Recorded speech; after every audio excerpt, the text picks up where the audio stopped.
আসসালামু আলাইকুম রহমতুল্লাহি ওয়া আলহামদুলিল্লাহ নাহমাদুহু ওয়া নাস্তাঈনুহু ওয়া নাস্তাগফিরুহু ওয়া নু'মিনু বিহি ওয়া নাতাওয়াক্কালু আলাইহি ওয়া নাউযু বিল্লাহি মিন শুরুরি আনফুসিনা ওয়া মিন সাইয়্যাতি আমালিনা ওয়া মান ইয়াহদিহিল্লাহু ফালা হাদিয়া লাহু ওয়া নাশহাদু আল্লা ইলাহা ইল্লাল্লাহু ওয়া নাশহাদু আন্না মুহাম্মাদান আবদুহু ওয়া রাসূলুহু আম্মা বাদ। প্রিয় সুধী, আজকে নিয়ে আসছি হযরত নূহ আলাইহিস সালাম, অর্থাৎ দ্বিতীয় আদম কাকে বলা হয় আমরা জানি, কিন্তু দ্বিতীয় আদম আরেকজন। মানে আদম প্রথম এসেছিলেন, হযরত আদম আলাইহিস সালামকে আল্লাহ তাবারক ওয়া তাআলা প্রথম মানব রূপে বা মানব রূপে প্রথমে সৃষ্টি করেছিলেন, এবং তারপর পরে দ্বিতীয় আদম মানে পৃথিবীর যুগে প্রলয় ঘটিয়ে দিয়েছিলেন এমন একটা বন্যা দিয়ে। তারপরে তিনি যিনাকে বাঁচিয়ে রেখেছিলেন এবং তিনার সদল বলে কী কী রাখা ছিল সেই সব বিষয় নিয়ে আপনার সামনে দু চারটে কথা বলবো। এবং এই নিয়েই বলা হয়েছে দ্বিতীয় আদম। দ্বিতীয় আদম কাকে বলা হয় সেটা আপনারা অনেকে জানেন এবং অনেকে জানেন না। তিনার নামও ইনশাআল্লাহ নিয়ে আসবো। আমরা শুনেছি নূহ আলাইহিস সালাম কেই দ্বিতীয় আদম বলা হয়, কেননা জীবনের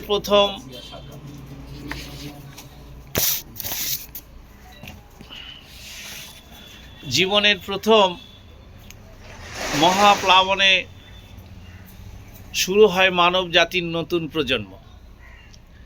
যে মহাপ্লাবনে পৃথিবীর পক্ষকুল, বৃক্ষকুল, মানবকুল সব কিছু শেষ হয়ে যাওয়ার সময় হয়ে গেছিল, পাপে পরিপূর্ণ হয়ে গেছিল। সেই সময় নূহ আলাইহিস সালামের একটা, যেটাকে নৌকা বলি আমরা, সেই সময় কেউ কেউ নৌকা বাদে অন্য কিছু বলেছে, তো সেই নৌকায় হযরত আদম আলাইহিস সালামের ইন্তেকালের পর অনেক দিন অতিবাহিত হয়। পৃথিবীর মানুষ পাপা কাজে লিপ্ত হয়ে যায়, এত পাপা কাজে লিপ্ত হয় এবং পাপের সংখ্যা এত পরিমাণে বাড়তে থাকে, শয়তানের ধোঁকায় পড়ে মানুষ আল্লাহর কথা ভুলে যায়।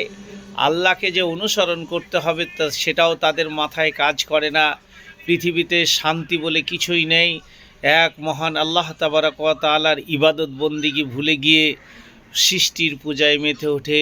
এই সময় আল্লাহ পৃথিবীর পথ ভোলা সরল মানুষদেরকে সত্যর পথে নিয়ে আসার জন্য আল্লাহ পাক নবী পাঠানোর ব্যবস্থা করেন। তিনিই হচ্ছেন নূহ আলাইহিস সালাম। তো নূহ আলাইহিস সালাম কোথায় জন্মগ্রহণ করেন, তার প্রকৃত নাম কি ছিল, তিনি দিনের দাওয়াত দান এবং কতজন ঈমান আনেন এ বিষয় নিয়ে আমরা কতটুকু জানি। সত্যপথের দিশারি হিসাবে ইরাকের ব্যাবিলন শহর, যে ইরাকে সাদ্দাম হোসেনকে মানে ফাঁসির ময়দানে ফাঁসি দেওয়া হলো, কি কারণে আজও তার মানুষ অজানার ভিতরে রয়ে গেছে। সেই ব্যাবিলন শহরে হযরত নূহ আলাইহিস সালামের জন্ম হয়। তিনি কুরআনে বর্ণিত হযরত ইদ্রিস আলাইহিস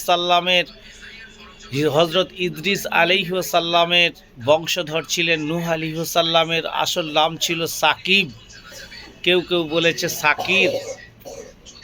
উম্মতের জন্য অধিক কান্নার কারণে নূহ নামে আখ্যায়িত হয়। তিনি মানুষের একাধারে 950 বছর দিনের দাওয়াত দেন।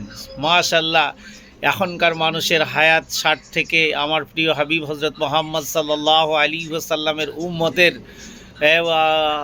আয়ু 60 থেকে 63, 75, 80, 100, সেটা সবটাই আল্লাহ তাবারক ওয়া তাআলার দান। তো সেই সময় 950 বছর দিনের দাওয়াত দেন, কিন্তু দীর্ঘদিনের দাওয়াতের পর দেখা গেল মাত্র 80 জন পুরুষ এবং 80 জন নারী ঈমান এনে আল্লাহর পথে ফিরে এসেছে, তার বেশি কেউ ফিরেনি। অবশেষে নূহ আলাইহিস সালাম আল্লাহর কাছে কি ফরিয়াদ করলেন সে বিষয়ে আমরা কি জানব। তিনি মানুষকে বলতেন, তোমাদের যে 5টি দেবদেবী পূজা করছো এগুলো ত্যাগ করে আল্লাহর প্রতি ঈমান আনো, তাকে ভয় করো, মূর্তি পূজা ছেড়ে একমাত্র আল্লাহর ইবাদত করো, সৎ কাজ করো, অসৎ কাজ থেকে বিরত থাকো, পরকালকে বিশ্বাস রাখো। এইসব কথা মানার পরিবর্তে দিনের পর দিন নূহ আলাইহিস সালামকে ঠাট্টা বিদ্রূপ উপহাস করতে থাকে, সর্বদিক থেকে কষ্ট দিতে থাকে।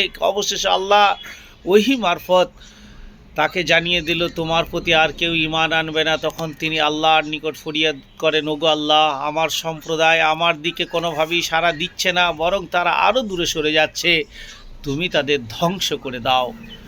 তখনই আল্লাহ তাবারক ওয়া তাআলার আদেশে মহাপ্লাবন সৃষ্টি হলো, যে প্লাবনে পৃথিবীর পক্ষকুল, বৃক্ষকুল, মানবকুল কিছু থাকলো না, সব শেষ হয়ে গেল। এবং শেষ হওয়ার পরে আবার নতুন করে প্রজন্ম গড়ে উঠল। এই জন্যই বলা হয়েছে আমার নূহ আলাইহিস সালামকে দ্বিতীয় আদম বলা হয়। যাক, এখানেই আজকে এই পর্যন্ত। আসসালামু আলাইকুম ওয়া রাহমাতুল্লাহি ওয়া বারাকাতুহু।